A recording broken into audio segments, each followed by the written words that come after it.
নমস্কার, নমস্কার, নমস্কার, নমস্কার, নমস্কার, নমস্কার, নমস্কার। আপনাদের সবাইকে সবাইকে সবাইকে নমস্কার জানাচ্ছে আপনাদের সৌমিত্র বসু। সবাইকে অজস্র শুভকামনা জানাচ্ছে, সবাইকে স্বাগত জানাচ্ছে আজকের এই শরণাগত অনুষ্ঠানে এবং সবাইকে শুভ সকাল জানাচ্ছে। শুভ হোক, শুভ হোক, শুভ হোক। আজকে নানান কারণে বিশেষ দিন, তার মধ্যে একটি, আমার বাড়িতে একটি কন্যা আছেন, তিনি একজনের খুব ভক্ত। তিনি কে বলুন তো? অন্য কোনো দেবতা নয়, মানে আমরা এই বয়সে যাদের কথা শুনি, যাদের পুজো করি, যাদের কথা মনে ভাবি, ঠাকুর ঘরে যাদের জায়গা দিই, তাদের থেকে একদম আলাদা। বজরংবলী, হনুমান, হ্যাঁ মানে এই ধরুন রামনবমী, হনুমান জয়ন্তী, এগুলো বাংলায় খুব যে ছিল এমনটা নয়, কিন্তু আস্তে আস্তে আস্তে আস্তে এইগুলো হয়তো উত্তর ভারতের প্রভাবেই আমাদের এখানে চলে আসছে। তো সেই আজকে হনুমান জয়ন্তী, পতাকা পূজা, আজকে জৈন ধর্মাবলম্বীদের অলি পর্ব সমাপন হবে। শ্রী বংশী বদনানন্দ গোস্বামীর আবির্ভাব তিথি।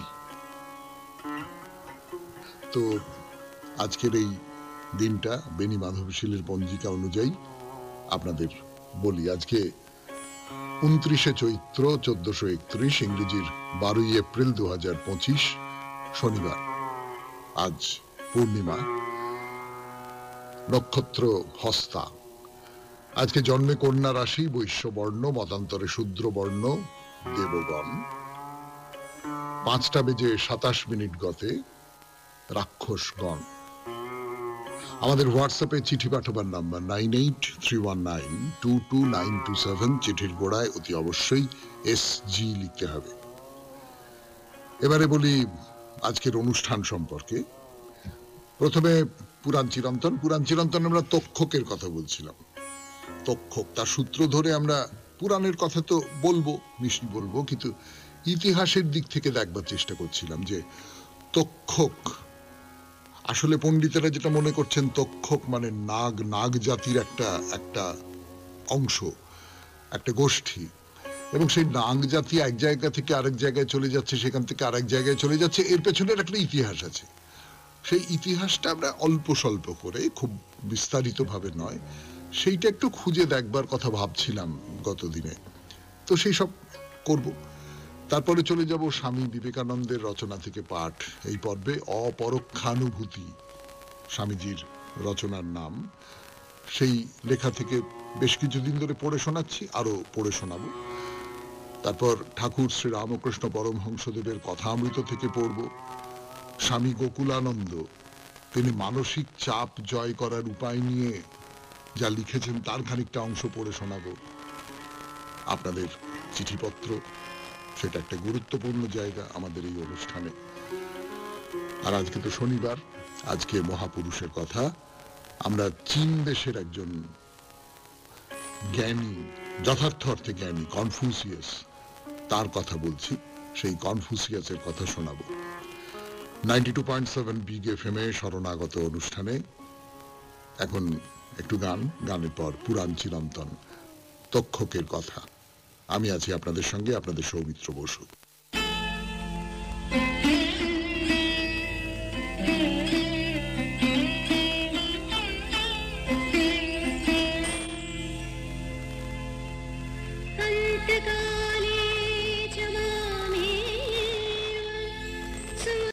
বলতে গিয়ে 92.7 বিগ FM এর শরণাগত অনুষ্ঠানে যে পুরাণ চিরন্তন পর্বে, যে কুরু পাণ্ডবদের যে জায়গাটা, মূল যে জায়গাটা ছিল, তারপরে তো পাণ্ডবদের আলাদা করে দেওয়া হলো, ইন্দ্রপ্রস্থ হলো, সেটা অন্য কথা, কিন্তু মূল তো ছিল হস্তিনাপুর।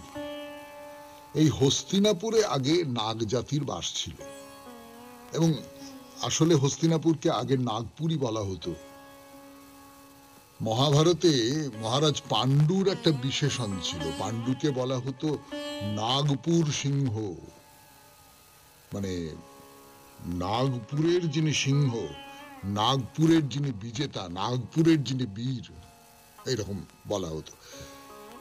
আবার একটা কথা মনে রাখবেন, নাগ শব্দটার একটা মানে কিন্তু হাতি।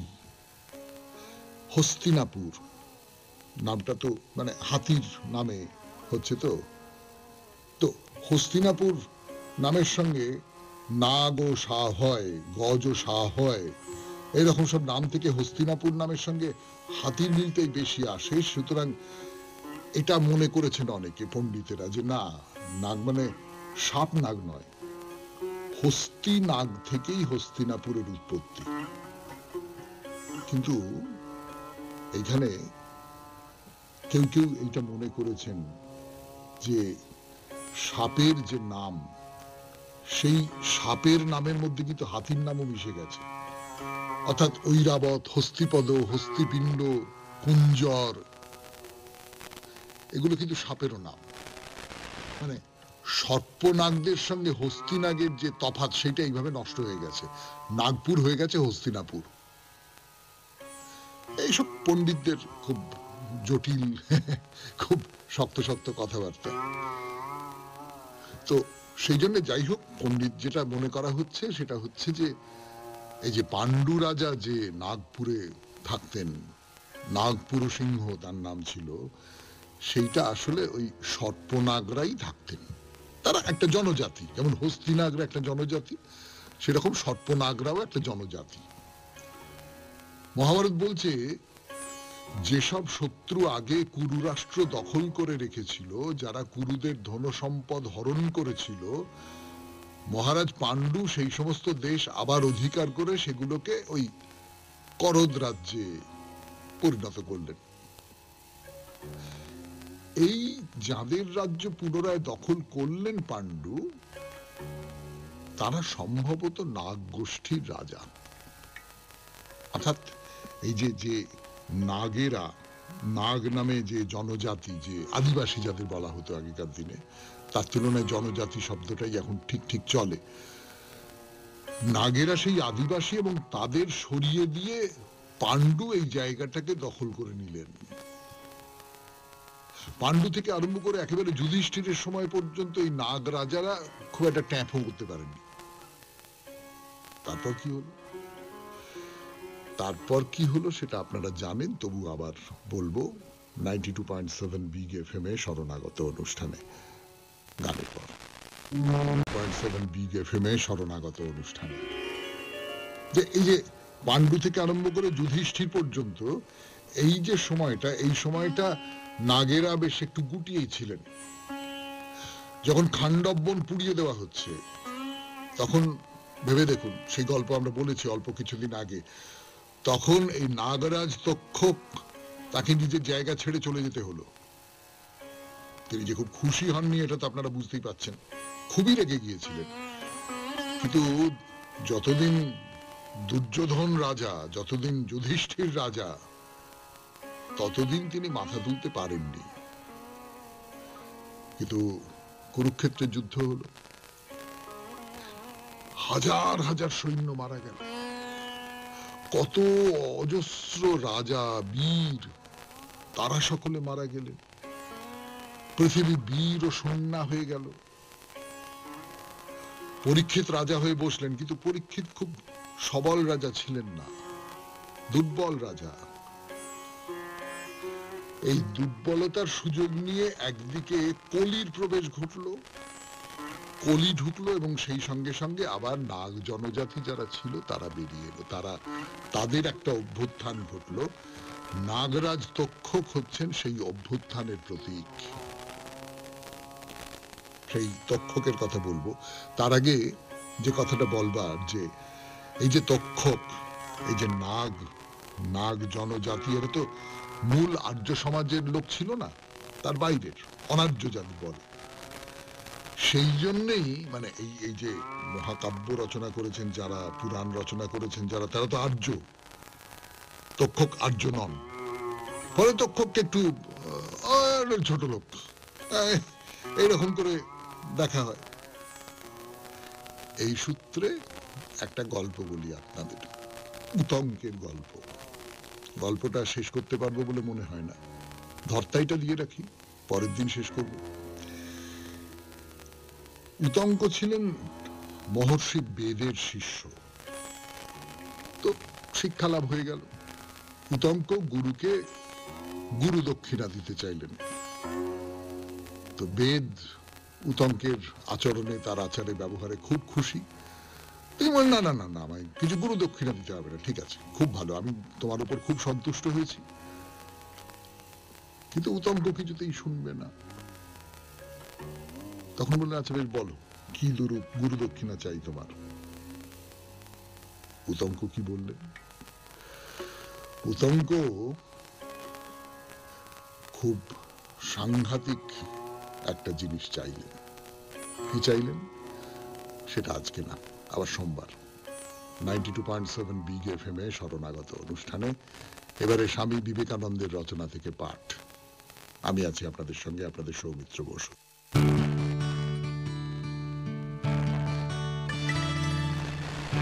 অপরোক্ষানুভূতি, এই রচনা থেকে পড়ে শোনাবো আপনাদের 92.7 বিগ এফএম এ শরণাগত অনুষ্ঠানে। এই কুসংস্কারই আমাদের অনেক বিলম্বে ঘুচে। প্রত্যেকের সুখের ধারণা ভিন্ন ভিন্ন। আমি একটি লোককে দেখিয়াছি, সে প্রতিদিন একতাল আফিম না খাইলে সুখী হয় না। সে হয়তো ভাবিবে স্বর্গের মাটি সব আফিম নির্মিত, কিন্তু আমার পক্ষে সে স্বর্গ বড় সুবিধাজনক হইবে না।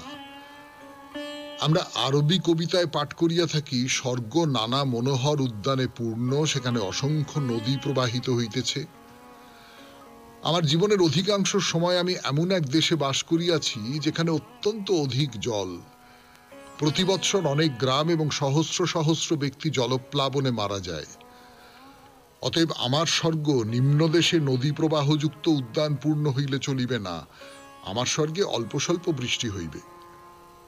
আমাদের জীবন সম্বন্ধেও তদ্রূপ। আমাদের সুখের ধারণা ক্রমাগত বদলাইতেছে। যুবক যদি স্বর্গের ধারণা করিতে যায়, তবে তাহার কল্পনায় উহা পরমা সুন্দরী স্ত্রীগণের দ্বারা পূর্ণ হওয়া আবশ্যক। সেই ব্যক্তি আবার বৃদ্ধ হইলে তাহার স্ত্রীর আবশ্যকতা থাকিবে না। আমাদের প্রয়োজনই আমাদের স্বর্গের নির্মাতা, আর আমাদের প্রয়োজনের পরিবর্তনের সঙ্গে সঙ্গে আমাদের স্বর্গ বিভিন্ন রূপ ধারণ করে। যদি আমরা এমন এক স্বর্গে যাই যেখানে অনন্ত ইন্দ্রিয় সুখ লাভ হইবে, সেখানে আমাদের বিশেষ কিছু উন্নতি হইবে না। যাহারা বিষয় ভোগকেই জীবনের একমাত্র উদ্দেশ্য বলিয়া মনে করে, তাহারাই এইরূপ স্বর্গ প্রার্থনা করিয়া থাকে। ইহা বাস্তবিক মঙ্গলকর না হইয়া মহা অমঙ্গলকর হইবে। এই কি আমাদের চরম গতি? একটু হাসি কান্না, তারপর কুকুরের মতো মৃত্যু। যখন এই সকল বিষয় ভোগের প্রার্থনা করো, তখন তোমরা মানব জাতির যে কি ঘোর অমঙ্গল কামনা করিতেছ তাহা জানো না। বাস্তবিক ঐহিক সুখভোগের কামনা করিয়া তুমি তাহাই করিতেছ, কারণ তুমি জানো না প্রকৃত আনন্দ কি। বাস্তবিক দর্শন শাস্ত্র আনন্দ বা সুখ ত্যাগ করিতে উপদেশ দেয় না, প্রকৃত আনন্দ কি তাহাই শিক্ষা দেয়। নরওয়েবাসীদের স্বর্গ সম্বন্ধে ধারণা উহা একটি ভয়ানক যুদ্ধক্ষেত্র। সেখানে সকলে ওডিন দেবতার সম্মুখে উপবেশন করিয়া থাকে। কিয়ৎকাল পরে বন্য বরাহ শিকার আরম্ভ হয়। পরে তাহারা নিজেরাই যুদ্ধ করে এবং পরস্পরকে খণ্ড বিখণ্ড করিয়া ফেলে।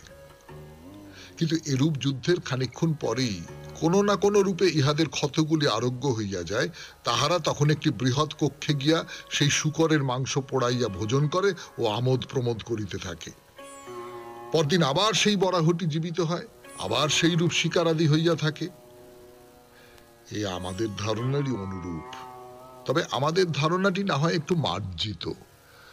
আমরা সকলেই এইরূপ শূকর শিকার করিতে ভালোবাসি। আমরা এমন এক স্থানে যাইতে চাই যেখানে এই ভোগ পূর্ণ মাত্রায় ক্রমাগত চলিবে, যেখানে ওই নরওয়েবাসীরা যেমন কল্পনা করে, যাহারা স্বর্গে যায় তাহারা প্রতিদিন বন্য শূকর শিকার করিয়া উহা খাইয়া থাকে, আবার পরদিন শূকরটি পুনরায় বাঁচিয়া উঠে, সেই রূপ ঘটিবে। শুনলেন স্বামী বিবেকানন্দের রচনা থেকে পাঠ, অপরোক্ষানুভূতি। 92.7 বিগ এফএম এ শরণাগত অনুষ্ঠানে এবার গান, গানের পর কথামৃত। শেষ করে কথা শুরু করছি 92.7 বিগ এফএম এ শরণাগত অনুষ্ঠানে। আমি আপনাদের সৌমিত্র বসু। এখন কথামৃত থেকে পাঠ। আজ শুক্রবার, না না না না, সত্যি সত্যি শুক্রবার নয়। কথামৃতের যে অংশটি পড়ে শোনাচ্ছি সেটি শুক্রবারের ঘটনা, 1884 খ্রিস্টাব্দ, বেলা 4টের সময়। শ্রীরামকৃষ্ণ পঞ্চবটিতে বসে আছেন, বেশ হাসি মুখ, মন খুব ভালো, সঙ্গে মণি আছেন, হরিপদ আছেন, সাধন ভজনের কথাবার্তা হচ্ছেন, আনন্দ চাটুর্যে আছেন, তার সঙ্গে কথা হচ্ছে ঘোষপাড়ার সাধন ভজনের কথা। তো এসে নিজের ঘরে এসে বসেছেন। শ্রীরামকৃষ্ণ মণিকে বলছেন, বিচার আর করো না, ওতে শেষে হানি হয়। তাকে ডাকবার সময় একটা ভাব আশ্রয় করতে হয়, সখী ভাব, দাসী ভাব, সন্তান ভাব বা বীর ভাব। সখী ভাব, দাসী ভাব, সন্তান ভাব বা বীর ভাব। কিরকম? সখীর মতো করে তাকে ডাকছি, বন্ধুর মতন করে তাকে ডাকছি। বন্ধু, বন্ধুর সঙ্গে আমার যে সম্পর্ক, যে ভালোবাসার সম্পর্ক, সেই ভালোবাসার সম্পর্ক থেকে আসছে যে ব্যাকুলতা, সেই ব্যাকুলতা নিয়ে আমি তাকে ডাকছি। ঠিক তেমনি করে দাসী ভাবে আমি তাকে ডাকতে পারি, তুমি প্রভু, আমি তোমার দাস, তুমি আমার কর্তা, আমি তোমার পায়ের তলায় বসে রয়েছি, আমি তোমাকে ডাকছি। সন্তান ভাবে আমি তোমাকে ডাকছি। সন্তান ভাবে কিভাবে ডাকা যায় না যায় তাই নিয়ে এর আগের দিন কথা বলছিলাম, যে প্রবল ব্যাকুলতায় চিৎকার করে মাকে ডাকছি, চিৎকার করে ফাটিয়ে ফেলবো, চোখ মুখ লাল হয়ে গেছে, এই রকম করে ডাকছি। আর একটা হচ্ছে বীর ভাবে ডাকছি, দেখা দেবে না মানে। ঠাকুর শ্রী রামকৃষ্ণ পরমহংসদেব একবার এরকম করেছিলেন না, মা কালীকে বলেছিলেন, দেখা দিবি না, দিতেই হবে তোকে, এই তোর খাঁড়া নিয়ে গলা কেটে ফেললাম, বলে খাঁড়া বার করে গলায় দিচ্ছেন, দেখলেন মাকে, দেখলেন মা দেখলেন।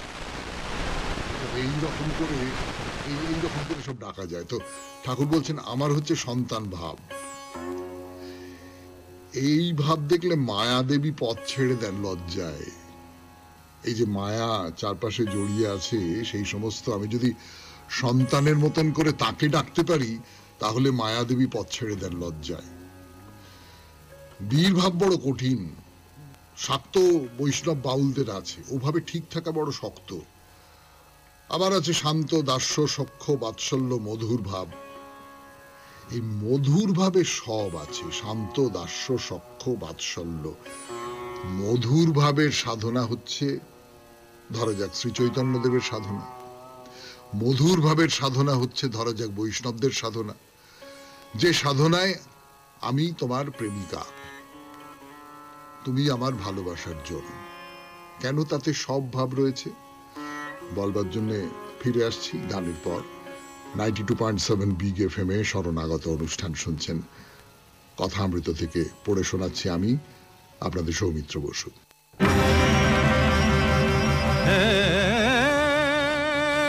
2.7 বিগ FM এ শরণাগত অনুষ্ঠানে আমি আপনাদের সৌমিত্র বসু। তো এই যে মধুর ভাব, মধুর ভাবের মধ্যে ঠাকুর বলছেন যে সব রকম ভালোবাসা মিলে আছে। শান্ত, দাস্য, সখ্য, বাৎসল্য কি করে মিশে আছে। দিবে দেখুন, আপনি যাকে ভালোবাসেন, ধরা যাক রাধা যেমন করে কৃষ্ণকে ভালোবেসেছেন, সেই ভালোবাসার মধ্যে এই যে নারীর যে ভালোবাসা, এই ভালোবাসার মধ্যে কিন্তু সমস্ত রকম আছে। খুব শান্তভাবে ভালোবাসা তো রয়েছে, সে আপনার সেবা করছে, সেবা করে সে আনন্দ পাচ্ছে। আমি যদি বলি, বা আপনি তার সেবা করছেন, করে খুব আনন্দ পাচ্ছেন, এই সেবা করাতেই আনন্দ। আমার গিন্নি আমাকে খুব বকাঝকা করে, একটা কোনো কাজ করবে না, এই করবে না, সেই করবে না, অমুক তমুক, খুব বকাঝকা করে, কিন্তু ঠিক সময়ে রান্নাটি করে ভাতটি বেড়ে দেয়। অন্য কোথায় আমার কি সুবিধে অসুবিধে হচ্ছে সেইগুলো দেখে, খুব গোমরা মুখে দেখে, হয়তো খুব বকাঝকা করছে হয়তো, কিন্তু দেখে। এই আপনাদের সকলেরই গপ্প তাই, ঘরে ঘরে সেই রকম ব্যাপার। অর্থাৎ আমারও ধরুন, আমিও যদি আমার দিক থেকে দেখি, তাহলে আমিও তার একটা কাজ করে দিতে পারলে আমার খুব ভালো লাগলো, যে কাজটা করে দিলাম, বেশ কিরকম। হ্যাঁ, আবার বন্ধু তো বটেই, আবার বাৎসল্য একটা আছে। এই আমার গিন্নি কোথায় একটা গিয়ে কোমরে একটা লেগেছে আর কি। তো আমি তাকে বলছিলাম যে কি কি খুব খুব যন্ত্রণা করছে, কি যে করো তুমি কিছু বুঝি না, দুম করে ওরকম একটা বয়স হচ্ছে এটা তো মানবে। না না না না ও ফেলে রেখো না, ফেলে রেখো না। সে হয়তো বলছে না না ও ঠিক হয়েছে, না না না না একবার ডাক্তার দেখিয়ে না। এই যে এটার মধ্যে একটা বাৎসল্য আছে তো, তাই তো? আমি আবার বলছি এটা আমার গল্প বলছি না তো, আমি এটা আপনাদের সবাইকার গল্প বলছি, আপনাদের সবাইকারই তো এই রকমটাই হয়। তো বলে মণিকে বলছেন ঠাকুর যে আচ্ছা তোমার কোনটা ভাল লাগে? তো মণি বলছেন সব ভাবই ভালো লাগে। তো শ্রীরামকৃষ্ণ বলছেন সব ভাব সিদ্ধ অবস্থায় ভালো লাগে, সে অবস্থায় কামগন্ধ থাকবে না। বৈষ্ণব শাস্ত্রে আছে চণ্ডীদাস ও রজকিনীর কথা, তাদের ভালোবাসা কামগন্ধ বিবর্জিত। এই অবস্থায় প্রকৃতি ভাব, নিজেকে পুরুষ বলে মনে হয় না। রূপ গোস্বামী মীরাবাই স্ত্রীলোক বলে তার সঙ্গে দেখা করতে যাননি, তা মীরাবাই বলে পাঠালেন শ্রীকৃষ্ণই একমাত্র পুরুষ, বৃন্দাবনে সকলেই সেই পুরুষের দাসী। গোস্বামীর পুরুষ অভিমান করা কি ঠিক হয়েছে? মানে নিজেকে পুরুষ বলে মনে হবে না। আমি যদি সেই রকম করে, আমি যদি যথার্থ বৈষ্ণব ধর্মে বিশ্বাস করি, আমি যদি যথার্থ সেই রকম করে সাধন মার্গে যেতে পারি যে আমি তার দাসী, আমি তার সেবা করবার জন্যই আছি, এই রকমটা সবসময় মনে হবে। এই মীরাবাইয়ের গল্পটা বড় সুন্দর না? কিন্তু আজকে আর এই গল্প নিয়ে কথা বলবার সময় নেই। এরপরে গান, গানের পর মানসিক চাপ জয় করার উপায় স্বামী গোকুলানন্দের রচনা থেকে পড়ে শোনাচ্ছি। রচনা থেকে পাঠ, মানসিক চাপ জয় করার উপায়। যতটা পড়েছিলাম তারপর থেকে পড়ি। এই সংকট থেকে মুক্তির উপায় খুঁজে বের করাটাই এখন আশু প্রয়োজন। হতাশায় ডুবে না থেকে মানসিক চাপ নিরসনে আসুন। আমরা আশাবাদী হয়ে উঠি, ব্রতী হই আশাময় আদর্শ পরিস্থিতির খোঁজে। এর প্রথম ধাপ হলো সকালে যখন ঘুম ভাঙবে তখন যেন সদ্য চোখ মেলা ফুলের মতো তাজা অমলিন হয়ে উঠি। এতে তো আমরা কর্মশক্তিতে ভরপুর হয়ে থাকব, কিন্তু এর জন্য রাতের ঘুমটা বেশ নিটোল নিখাদ হওয়া চাই।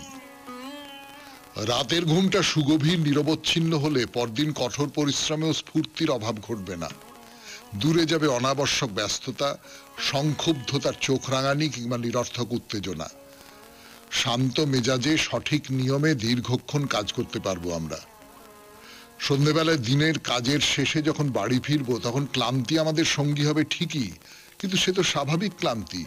রাতটুকু ভালো করে ঘুমোলেই সে ক্লান্তি কোথায় উধাও হয়ে যাবে। তাহলে এইটা স্বামী গোকুলানন্দজি যা বলছেন, রাত্রিরের ঘুমটা যেন ভালো হয়, এইটা হলো 1 নম্বর ওষুধ আমাদের সকলের ক্ষেত্রে। এই যে আমি ভোরবেলা শরণাগত করতে বসি, রাত্রিরের ঘুমটা আমার সাধারণভাবে ঘুম খুব ভালো হয়, কিন্তু যদি ঘুমটা কোনো কারণে ভালো না হয় তাহলে সকালবেলা কিছুতেই শরণাগতে মন লাগে না, করতেই হয় কিন্তু এলোমেলো লাগে, মন বসাতে পারি না, বুঝতে পারি ভালো হলো না আজকে, এরকম সব হয়। কিন্তু এমন শান্তি কজনের ভাগ্যে জোটে বলুন? অধিকাংশ ক্ষেত্রেই স্বাভাবিক ক্লান্তিকে ছাপিয়ে ওঠে অসহ্য মানসিক চাপ। শান্ত সুসংহত পথে কাজ করার কৌশল আয়ত্ত করতে না পেরে মানুষ বন্দী হয় নিরন্তর চাপের কবলে। আমরা কাজ করি কিন্তু সঠিকভাবে বিশ্রাম করতে জানি না। আমরা কাজ করি এমন ভাবে যাতে বেড়েই চলে স্নায়ু চাপ। সময় যত এগোয় সত্যিকারের শান্তির সন্ধান ততই দুরূহ হয়ে দাঁড়ায়। ফলত আমরা বিধ্বস্ত, ক্লান্ত, বিপর্যস্ত, তিক্ত, বিরক্ত হয়ে উঠি। শুনলেন আজকের মতো স্বামী গোকুলানন্দের রচনা থেকে পাঠ, মানসিক চাপ জয় করার উপায় নিয়ে তার পরামর্শ, তার বিশ্লেষণ, তার সিদ্ধান্ত। এরপর গান, গানের পর আপনাদের চিঠিপত্র। ফিরে আসছি, আমি আপনাদের সৌমিত্র বসু। 82.7 বিগ এফএম এ শরণাগত অনুষ্ঠান শুনছেন। আমি আছি আপনাদের সঙ্গে, আপনাদের সৌমিত্র বসু। এবারে চিঠিপত্র। নিউ ব্যারাকপুর, কলকাতা থেকে চিঠি লিখেছে স্বপন বিশ্বাস। নিউ ব্যারাকপুর নামটা বলার সঙ্গে সঙ্গেই আমার মনের মধ্যে কতগুলো ছবি ভেসে উঠল। আমি বছর দেড়েক নিউ ব্যারাকপুরে আচার্য প্রফুল্লচন্দ্র কলেজে মাস্টারি করেছিলাম। সেই সমস্ত স্মৃতি খুব মনের মধ্যে জেগে উঠল। তা পড়ি স্বপনবাবুর চিঠি, কিন্তু সম্বোধনটাই তো দারুণ। মাননীয় সুমধুর কণ্ঠের অধিকারী প্রিয় সৌমিত্রদা, বলতে পারেন আমি সেই শুরু থেকে শরণাগতের প্রায় নিয়মিত শ্রোতা। শুধুমাত্র শরণাগত শোনার জন্য জীবন থেকে বাদ পড়েছে মর্নিং ওয়াক। না, এটা ভালো করেননি। শুনতে শুনতে হাঁটবেন। মাঝে মাঝে সহধর্মিনীর ভোরের ঘুমের ব্যাঘাত ঘটানোর জন্য শুনতে হয় দু চারটে বক্র উক্তি, কারণ আমি শরণাগত এফএম এর একটু ভলিউম বাড়িয়ে শুনি।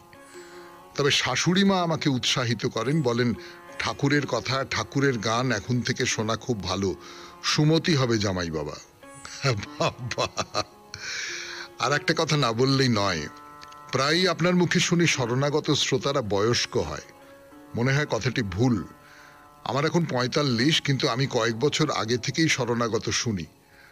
আমার সহকর্মীর বয়স ৩৮, সেও নিয়মিত শরণাগত শোনে। ওর স্ত্রীর আরো কম বয়স, রান্নাঘরে এফএম চালিয়ে শরণাগত শুনতে শুনতে অফিসের টিফিন রেডি করে, আর আমরা অফিসে বসেই টাইম পেলে শরণাগত নিয়ে বেশ কিছুটা আলোচনা করি। চাকরির সুবাদে আমাকে বড় বড় কোম্পানি ভিজিট করতে হয়। দেখেছি নামী কোম্পানির কম বয়সী মালিকের অফিস ঘরে চলছে শ্যামা সঙ্গীত। এমনভাবে স্পিকারগুলো সেট করা যেন মনে হয় দূরে কোনো পাহাড় থেকে শ্রুতিমধুর গানটি ভেসে আসছে ধীরে ধীরে। একদিন তো জিজ্ঞেস করলাম, আপনি এই বয়সে মা কালীর গান চালিয়ে কাজ করছেন? উনি বললেন, এটি আমাকে সারাদিন পজিটিভ এনার্জি সাপ্লাই করে, যেমন আমার সারাদিনের পজিটিভিটি বাড়িয়ে দেয় শরণাগত। অতএব শরণাগত শুধুমাত্র বয়স্করাই শোনে না, অনেক কম বয়সী মানুষও শ্রবণ করেন মন দিয়ে। একটু বেশি বলে ফেললাম বোধহয়, কিন্তু এটাই বাস্তব। ধন্যবাদান্তে স্বপন বিশ্বাস, নিউ ব্যারাকপুর, কলকাতা। স্বপনবাবু অনেকগুলো কথা বলেছেন, তার মধ্যে একটা হচ্ছে আপনার পারিবারিক যে গন্ডগোলের কথা। না, সে গন্ডগোলটা খুব মধুর গন্ডগোল, খুব শুনে খুব মন ভালো হয়ে যায়। এবং আপনি যে কথাটা প্রমাণ করতে চেয়েছেন এবং প্রমাণ করে ফেলেছেন যে কম বয়সীরাও শরণাগত শোনেন, বেশ, আমি হার মানলুম। এবং হার মানতে যে এত সুখ, সে আমি কাকে কিভাবে বোঝাবো। যে শরণাগত শুধু বুড়োদের অনুষ্ঠান নয়, কম বয়সীদেরও অনুষ্ঠান। এটা শুনতে খুব ভালো লাগলো। না, একটা সময় শরণাগতে প্রচুর চিঠিপত্র লিখতেন অনেকে, তাদের বয়স কম, বয়স উল্লেখ করে চিঠি লিখতেন। সেই সমস্ত চিঠিগুলো পাই না। আর আমার কিরম মনে হয় যে আমার বয়সী লোকেরা এই শরণাগত শোনেন, কিন্তু না, তা হয়তো নয়। সেইটা আপনার চিঠি থেকে বোঝা গেল। আপনাকে অনেক ধন্যবাদ এমন চমৎকার একটা চিঠি দেওয়ার জন্য। এবং মাঝে মাঝে একটু চিঠি দেবেন, মাঝে মাঝে একটু জানান দেবেন, শুধু শুনবেন না, কেমন? এবারে আজ শনিবার, মহাপুরুষের কথা। 92.7 বিগ এফএম এ শরণাগত অনুষ্ঠানে কনফুসিয়াসের কথা বলবো আপনাদের।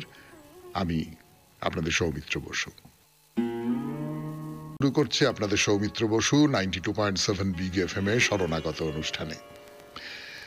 কনফুসিয়াস তো লু প্রদেশে আছেন, খুব দারিদ্র, সেইটা দেখে ওখানকার প্রধান শাসক যিনি ছিলেন, চি তার নাম, তো সেই চি তাকে হিসেব রাখার কাজে নিয়োগ করলেন। সেখানে খুব ভালো কাজ করার ফলে চি তাকে আরেকটু উঁচু পদে উন্নীত করলেন। কিন্তু কনফুসিয়াস পদটল দিয়ে ভাবেন না। তিনি প্রচুর পুঁথি সংগ্রহ করেন, প্রচুর পড়াশুনো করেন। পড়তে হবে, জানতে হবে, যেখান থেকে যা পুঁথি পাই, যা জ্ঞানের কথা পাই, যা বিশ্লেষণের কথা পাই, যা কিছু ব্যাখ্যা পাই, সেই সমস্ত কিছুকে নিয়ে আসতে হবে নিজের কাছে, এবং সে সমস্ত কিছুকে নিয়ে এসে সেইটা পড়তে হবে। সময় পেলেই পুঁথি সংগ্রহ করতেন। এই সময় দুটো প্রাচীন পুঁথির সন্ধান পেয়েছিলেন। একটা পুঁথির নাম হলো ই চিং। ই চিং কথাটা বাংলা করলে বোঝায় পরিবর্তনের বই। এটা একটা গুপ্ত বিদ্যা বিষয়ক বই। তাতে নানান রকম সব স্কেচ আছে, নানান রকম রেখাচিত্রের মধ্যে দিয়ে দেখানো হয়েছে এই যে বিশ্ব জগৎ পাল্টে পাল্টে যাচ্ছে, এই পরিবর্তনের ধারাটা দেখানো হয়েছে। ৬৪টা ধারা আছে এবং প্রত্যেকটা ধারার নিজের নিজের মানে আছে। কিন্তু এবং এই যে ছবিগুলো, সেগুলো কেবলমাত্র অতীত আর বর্তমানের কথাই যে বলছে তা নয়, ভবিষ্যৎ সম্পর্কেও নানান রকম শিক্ষা দিচ্ছে। তা প্রথম দিকে কনফুসিয়াস এই বইটার ব্যাপারে খুব আগ্রহী হন না, পরের দিকে এটা তার খুব প্রিয় বই হয়ে উঠল। আর একটা বই, সেই বইটার নাম হচ্ছে শি চিং। এটা কবিতার সংকলন, এবং এই কবিতাগুলোর মধ্যে চীন দেশের যে রাজবংশ তার ইতিহাসের বর্ণনা আছে। কবিতাগুলো কার লেখা সেটা কোথাও বলা নেই, কিন্তু কবিতাগুলোর মধ্যে এমন একটা কিছু ছিল, এমন একটা ছন্দের বন্ধ ছিল, এমন একটা গীতিময়তা ছিল, তা কনফুসিয়াসের মনে হলো যে এই কবিতাগুলো আমি গান করে গাইব। কিন্তু গান কি করে বানাতে হয়? কথা তো আমার সামনে আছে, সেখানে আমি সুরটা বসাবো কিভাবে? সুরটা বসিয়ে আমি গানটা তৈরি করব কিভাবে? আমি তো সে নিয়ম জানি না, মানে কনফুসিয়াস জানেন না। গান শিখতে হবে। তো তিনি একজন সঙ্গীত শিক্ষকের কাছে গেলেন, গিয়ে গান শিখলেন, শিখে ওই যে কবিতাগুলো সেইগুলোকে গান করে সুর দিয়ে গাইতে আরম্ভ করলেন। গান করেন, কিন্তু কেউ জানে না গানগুলো কার লেখা। তো নিজের যে আত্ম অনুভূতি, তার সেই আত্ম অনুভূতির শক্তিতে কনফুসিয়াস বললেন যে এই গানগুলো বহু বছর আগে রচনা করেছিলেন রাজা ওয়েন। এটা কনফুসিয়াসের মনে হলো, তার ভেতর থেকে কেউ একটা বলে দিল যে রাজা ওয়েন, এই রাজা ওয়েনকে তিনি যেন দেখতে পেলেন, এই রাজা ওয়েনকে তিনি যেন অনুভব করলেন তার ভেতরে ভেতরে। বলছেন যে রাজা ওয়েন খুব লম্বা চওড়া মানুষ ছিলেন, গায়ের রং খুব ঝকঝকে ছিল না, ময়লা রং, আর খুব গভীর দৃষ্টি ছিল তার। তার মন ছিল উদার ভালোবাসায় পূর্ণ। এইসব যে সঙ্গীত শিক্ষক তাকে বলছেন কনফুসিয়াস। তো যিনি ওকে গান শেখাতেন তিনি তো অবাক হয়ে গেলেন, তার কারণ কথাটা সত্যি। এবং কে এই গানগুলো রচনা করেছেন সেইটা বাইরের কারুর কাছে, নিজেদের বংশের, মানে সঙ্গীত শিক্ষক সেই বংশের লোক, সেই বংশের বাইরের কারুর কাছে প্রকাশ করার নিয়ম নেই। কেউ জানতে পারবে না যে এই গানগুলো কে রচনা করেছে বা এই কথাগুলো কে রচনা করেছে। ফলে যিনি গান শেখাচ্ছেন তিনি জানতেন, কিন্তু কনফুসিয়াসের তো জানার কথা নয়। কিন্তু কনফুসিয়াস জেনে গেছেন। এটা কি করে হলো?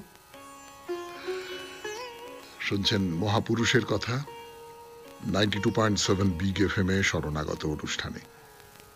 একটু গান শোনাবো, গানের পর ফিরে আসবো কনফুসিয়াসকে নিয়ে আরো আরো কথা বলবার জন্য। আমি আপনাদের সৌমিত্র বসু। শিক্ষক, তিনি ওই রাজা ওয়েনের বংশধর এবং তিনি জানতেন রাজা ওয়েন এই গানগুলো রচনা করেছেন, কিন্তু আর কাউকে জানানোটা বারণ ছিল। কনফুসিয়াস কি করে জেনে গেলেন? কনফুসিয়াস বললেন আমি জানি না, আমার ভেতর থেকে একটা উপলব্ধি হলো, আমি বুঝতে পারলাম, আমার কে একটা বলে দিল, আমার মনের ভেতর থেকে কেউ একটা বলে দিল যে এই রাজা ওয়েন তিনি এইরকম দেখতে ছিলেন, এইরকম ব্যাপার ছিল। তার সঙ্গীত শিক্ষকের মনে হলো যে না, এ তো কোনো সামান্য একজন গানের ছাত্র নয়। এই সঙ্গীত শিক্ষক অন্ধ ছিলেন, অসামান্য পণ্ডিত একজন মানুষ ছিলেন। তো এই পাণ্ডিত্যের জন্য কনফুসিয়াস লেখাপড়া খুব ভালোবাসেন, গুরুকে খুব সম্মান করতেন। পরবর্তীকালে কনফুসিয়াস যখন খুব বিখ্যাত হয়ে গেলেন, তার নাম খ্যাতি চারপাশে ছড়িয়ে পড়ল, তখন তিনি কোনো অন্ধ গায়ক, তখন তো সেই সঙ্গীত শিক্ষক আর নেই, যে কোনো অন্ধ গায়ককে দেখলেই বা সঙ্গীত শিক্ষককে দেখলেই কনফুসিয়াস তাকে খুব সম্মান করতেন। যে সম্মানটা তিনি তার গুরুকে করতেন, সেই সম্মানটা যেন যে কোনো সঙ্গীত শিক্ষককে, যে কোনো অন্ধ গায়ককে তিনি করতেন। এই যে মনের উদারতা, এই মনের উদারতার কারণে সকলেই তাকে ভালোবাসত। তাই করতে করতে করতে করতে করতে করতে তো বড় হয়েছেন, যুবক হয়েছেন কনফুসিয়াস। যুবক হলে যা হয়, তার চেনা জানা চারপাশের মানুষজন যারা আছেন তারা সকলে বললেন যে এবার একটা বিয়ে থা করো, একটা বিয়ে করা দরকার। তো বিয়ে হলো। কার সঙ্গে বিয়ে হলো, কোন বংশের মেয়ে, সবকিছু অজানা। তার স্ত্রীর গর্ভে একটি ছেলে হলো, দুটি মেয়ে হলো, বা কেউ কেউ বলেন একটি মেয়ে হলো। স্ত্রীর সঙ্গে যে কনফুসিয়াসের কি রকম সম্পর্ক ছিল সেটা জানা যায় না, কিন্তু এটা তো বুঝতে পারা যায় যে একজন মানুষ সংসারে আছে কিনা বোঝা যায় না, নেই আসলে, ধরুন সংসারে নেই। আর একজন সাধারণ মেয়ে, তার সাংসারিক কামনা বাসনা, সুখ স্বাচ্ছন্দ্যের প্রতি আকাঙ্ক্ষা, বিষয়ের প্রতি আকাঙ্ক্ষা, যা যা যা যা থাকার কথা আর কি, সেই সমস্ত কিছু আছে। তার পক্ষে এই রকমের একজন স্বামীকে মেনে নেওয়া, এইটা তো খুব কষ্টকর। এইরকম একজন স্বামীর সঙ্গে জীবন চালানো তো খুব কষ্টকর, এটা তো কোনো সন্দেহ নেই। ফলে একটা সময় স্ত্রীর সঙ্গে কনফুসিয়াসের বিচ্ছেদ হয়ে গেল, এবং কারুর কারুর মত হচ্ছে যে কনফুসিয়াসের স্ত্রী মারা গিয়েছিলেন। স্ত্রীর সঙ্গে তার ভালো সম্পর্ক ছিল না, কিন্তু এই বিয়ের পরে কনফুসিয়াসের জীবনে উন্নতি করতে থাকে। এমনিতে তিনি সরকারি দপ্তরে একটা সাধারণ চাকরি করতেন, খুব ভালো কাজ করতেন, খুব মন দিয়ে কাজ করতেন যাকে বলে। তো চি তাকে একটা কাজ দিলেন যে সমস্ত গবাদি পশুর দেখাশোনা করা, তাদের তত্ত্বাবধান করা, পালন করা, এইটা হচ্ছে তোমার কাজ। কিন্তু এই কাজটা খুব সহজ নয় তো। মানে একটা 20-21 বছরের ছেলে এতখানি দায়িত্ব নেওয়া, এবং গবাদি পশুরা তো কথা শোনার পাত্র নয়, তাদের সবসময় দেখভাল করা, তাদের লক্ষ্য করা, তাদের লক্ষ্যে রাখা, এই সমস্তগুলো খুব কঠিন। তো কনফুসিয়াস তিনি খুব মন দিয়ে এই কাজটা করছেন, কিন্তু তিনি এমন কোনো একটা পদ চাইছেন যেখান থেকে তিনি আরো বড় পদ, মানে বড় পদ এই কারণে নয় যে অনেক টাকা পয়সা হবে, অনেক ক্ষমতা হবে, এই দিক থেকে নয়, কিন্তু এই যে রাজ্যের যে শাসন ব্যবস্থা, তার যে ধর্মীয় আচার বিচার, তার উপর তার একটা নিয়ন্ত্রণ থাকতে হবে। তাতে করে তিনি সমাজটাকে পাল্টাবার চেষ্টা করবেন, শাসন ব্যবস্থাটাকে পাল্টাবার চেষ্টা করবেন, ভালোর দিকে নিয়ে আসবার চেষ্টা করবেন। এইটা কনফুসিয়াস খুব চাইছেন, যে একটা আদর্শ পরিমণ্ডল তৈরি করতে হবে আমাকে। এই পর্যন্তই থাক মহাপুরুষের কথা, কনফুসিয়াসের কথা। 92.7 বিগ এফএম এ শরণাগত অনুষ্ঠান আজকের মতো এখানেই শেষ হলো। সবাই খুব ভালো থাকবেন, আনন্দে থাকবেন। নমস্কার।